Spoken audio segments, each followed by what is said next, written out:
ہم تو وہاں پر اپنے لیے مغفرت کا سرٹیفکیٹ لینے کے لیے جاتے ہیں، اور اس پر بھی کچھ لوگوں کو اعتراض ہوتا ہے کہ وہاں سے کیا ملتا ہے۔ اور ہم نے خود اس پر دیکھا کہ جب ہم دعا کرنے کے لیے وہاں ہاتھ کھڑے کرتے ہیں اور رخ سرکار کے روضہ اقدس کی طرف کریں تو دھکے دیے جاتے ہیں کہ یہاں پر کیا ہے، کعبہ کی طرف منہ کرو۔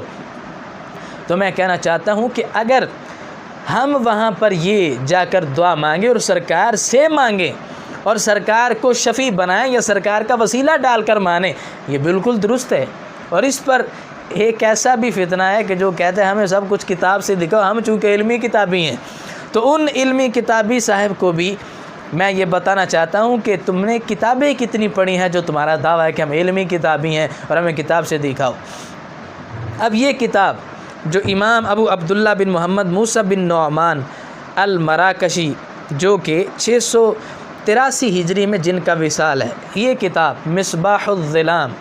فی المستغیثین بخیر الانام فی الیقظۃ والمنام۔ اب ہم جب اس کتاب کا نام ہی پڑھتے ہیں تو بڑا لطف آتا ہے کہ کتنا نام ہی آپ نے منتخب کر کے اور آسن انداز سے خوبصورت نام رکھا، اور پھر ایسا نہیں نام ہی رکھا ہے اور نام کے ساتھ آگے کتاب میں کچھ نہیں ہے، جو نام ہے پھر وہ کتاب میں بھی ہے کہ یعنی جس نے بھی سرکار سے مدد مانگی ہے، خواہ وہ جاگتی حالت میں مانگی یا پھر نیند کی حالت میں مانگی، سرکار نے بیڑا پار کیا ہے اور مدد فرمائی ہے۔ اور اس کتاب کے لکھنے کا سبب جو بنا، میں فقط احادیث جو اس میں ہے وہ نہیں پڑھوں گا چونکہ سند کے ساتھ ہیں۔ کچھ لوگوں کو اعتراض ہوگا یہ تو کہانیاں لے آئے ہو، یہ کہانیاں نہیں، اس میں احادیث ہیں اور بالکل سند کے ساتھ ہیں۔ ایک تو ہو چلو ہم مالے ساری کتاب میں امام مراکشی رضی اللہ تعالیٰ عنہ نے وہ احادیث کو ذکر کیا سند کے ساتھ اور پھر اس پر آگے کلام کیا، لیکن پھر اس پر آپ نے جو سبب بیان کیا کہ دل میرا کیا میں نے کتاب لکھنے کا، اور پھر جو لکھا سبب کیا ہوا، یہ اس کتاب کا صفحہ نمبر 16 پر آپ کہتے ہیں فَقَصَدْتُ أَنْ أَذْكُرَ مَا وَقَعَ لِي مِمَّنِ اسْتَغَاثَ بِالنَّبِيِّ صلی اللہ علیہ وسلم وَلَاذَ بِهِ فِي شِدَّتِهِ وَتَوَسَّلَ إِلَى اللَّهِ عَزَّ وَجَلَّ۔ ارادہ کیا کہ میں ان لوگوں کے بارے میں لکھوں کہ جنہوں نے سرکار علیہ السلام سے مدد مانگی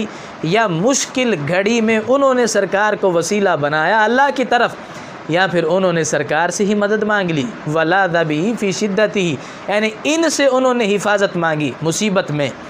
تو کہتے ہیں کہ جب میں نے یہ ارادہ کیا، چونکہ ان سے وسیلہ کیا اور ان سے سفارش کو طلب کیا، چونکہ یہ اللہ کی مخلوق میں سب سے بہترین ہے، تو کہتے ہیں فاستخرت اللہ تعالی، تو میں نے اللہ سے استخارہ کیا، مشورہ کیا، یعنی استخارہ مشورہ اس کا معنی ہوتا ہے میں نے استخارہ کیا کہ میں اس کتاب کو لکھوں یا نہ لکھوں۔ تو پھر کہتے ہیں اس کے بعد لما قفلنا مع الحاج، حاجیوں کے ایک قافلے میں ہم جا رہے تھے، کہتے میں بھی اس کے اندر موجود تھا، تو اس قافلے کے اندر ومعنا دلیل، ہمارا ایک ایسا بندہ تھا کہ جو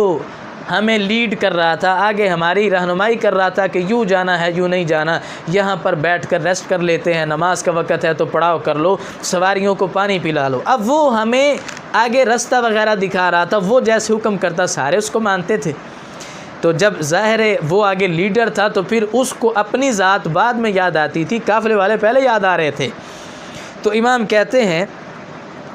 فَبَيْنَا نَحْنُ فِي بَعْدِ الطَّرِيقِ يَقْدُمُنَا الدَّلِيلُ فِي طَلَبِ الْمَاءِ، کہ جب ہم جا رہے تھے تو اس دوران ہمارے جو لیڈر صاحب تھے وہ ہم سے آگے نکل گئے، کس لیے؟ فی طلب الماء، پانی کو تلاش کرنے کے لیے، چونکہ پانی جب انہوں نے دیکھا کہ پانی تو ختم ہو گیا ہے، قافلے والوں کو ضرورت پڑے گی پینے کے لیے، وضو کے لیے، تو اب وہ پانی کی تلاش میں نکلے۔ تو امام کہتے ہیں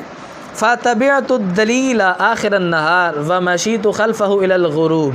کہتے میں دن کے آخری حصے میں بھی ان کے پیچھے ہوا اور غروب آفتاب تک میں ان کا پیچھا کرتا رہا،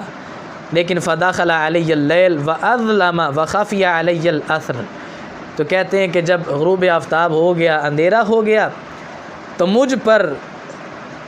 وہ جو لیڈر تھے وہ غائب ہو گئے، مخفی ہو گئے، اور ان کے اثر بھی اب نظر نہیں آ رہے، نشانات بھی غائب ہیں۔ تو کہتے فَأَسْرَعْتُ الْمَشْيَ فَأَدْرَكَنِي التَّعِبُ وَالْعَطَشُ، تو کہتے جب خوف و ہراس بڑھ رہا تھا تو میں نے دوڑ لگانا شروع کیا، میں نے تیزی کی، جلدی کی، کبھی ادھر جاتا ہوں کبھی ادھر جاتا ہوں کہ مجھے وہ مل جائیں، لیکن اب اس بھاگنے نے مجھے تھکا بھی دیا اور مجھے پیاس بھی لگا دی۔ تو اب کہتے ہیں کہ جب میں نے کافی کوشش کی اور لا ادری این اسیر، اور میں نہیں جانتا تھا کہ میں کہاں جا رہا ہوں، چونکہ میں بھٹک گیا تھا رستے سے، میرا قافلہ کہیں ہے اور میں جنگل میں کہیں بھٹک رہا ہوں۔ اور کرتے کرتے کہتے ہیں فوقعت فی اشجار، رستے میں مزید بھٹکا تو میں ایک جنگل میں آ گیا، جنگل میں پہنچا تو میں نے جنگل کے حالات کو جس وقت دیکھا وزادنی العطش، اب پیاس مزید بڑھی۔ پھر کہتے ہیں الی ان اشرفت علی الہلاک ویئست من الحیات، کہتے اب بیٹھ کر میں اپنی موت کا انتظار کر رہا تھا، زندگی سے میں مایوس ہو گیا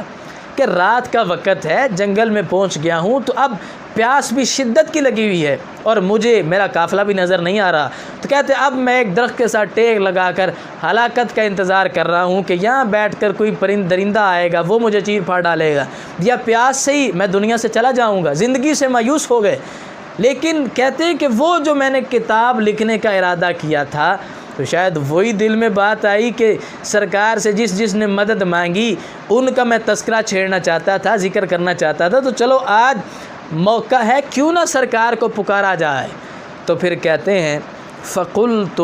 یا محمد مستغیثا بالنبی صلی اللہ علیہ وسلم، کہتے پھر میں نے بلند آواز سے یا رسول اللہ کہا، یا محمد کہا، مدد مانگتے ہوئے، یا اللہ بھی کہہ سکتے تھے،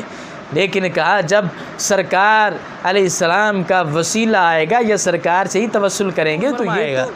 تو کہا میں نے جس وقت سرکار کو پکارا فسمعت قائلا یقول لی ارشدوا، کہتے میں نے غائب سے کسی کہنے والے کی آواز کو سنا کہ میں تو وہ ذات ہوں کہ جو، اب اس بات کا حدیث شریف میں بھی ذکر ہے کہ سرکار علیہ السلام مشکات شریف میں ہے، کہا تم تو اپنے کردار کی وجہ سے جیسے پتنگے وہ آگ کو دیکھ کر تو اس کی طرف بھاگتے ہیں اور شعور ہی نہیں رہتا کہ ہم نے کتنا قریب جانا ہے، کہا وہ آگ میں چلے جاتے ہیں اور ہلاک ہو جاتے ہیں۔ کہ انسان تمہاری بھی حیثیت اسی طرح کی ہے کہ تم نے جو دنیا میں جس وقت آئے تو جتنی ضرورت تھی اس کے زائد تم آگے بڑھے، یہاں تک کہ تم جہنم میں گرنے والے تھے۔ سرکار فرماتے میں نے تمہیں کمر سے پکڑ کر جہنم سے قیامت والے دن نکال لینا ہے، اور نکالا بھی ہے۔ تو سرکار علیہ السلام نے فرمایا ارشدوا، کہ جیسے میں جہنم سے نکال لوں گا ایسے میں تمہیں جنگل سے بھی نکال لوں گا۔ اور پھر اس پر باقاعدہ امام کہتے سرکار نے میرا ہاتھ پکڑا اور مجھے میرے قافلے تک ملا دیا۔ اب یہ کتاب ہم نے آج نہیں چھاپی، بیروت کی ہے، اور اس میں عربی زبان میں جو امام نے لکھا ہوا وہی ہم نے آپ کے سامنے پڑھ کے سنایا ہے۔ ابھی جو سبب تھا وہ ذکر کیا، آگے جو احادیث اور واقعات آپ نے ذکر کیے سند کے ساتھ وہ تو ہم نے ذکر ہی نہیں کیے۔ تو سرکار علیہ السلام کے روضہ اقدس کی حاضری یہ بہت بڑا شرف ہے۔ ائمہ نے تو اسے اہم القربات لکھا ہے، یعنی بڑی عبادتوں میں سے اسے شمار کیا، لیکن جن کے نصیب نہیں ہیں وہ اس سے محروم ہیں، اور ہم ضروری سمجھتے ہیں کہ سرکار علیہ السلام کے روضہ اقدس کی حاضری کے لیے وہاں جائیں، ہم عاجزی کے ساتھ انکساری کے ساتھ سرکار علیہ السلام کو سلام عقیدت پیش کریں۔ اللہ سے دعا ہے ہم سب کو حرمین طیبین کی بادب حاضری نصیب فرمائے۔ وآخر دعوانا ان الحمد للہ رب العالمین۔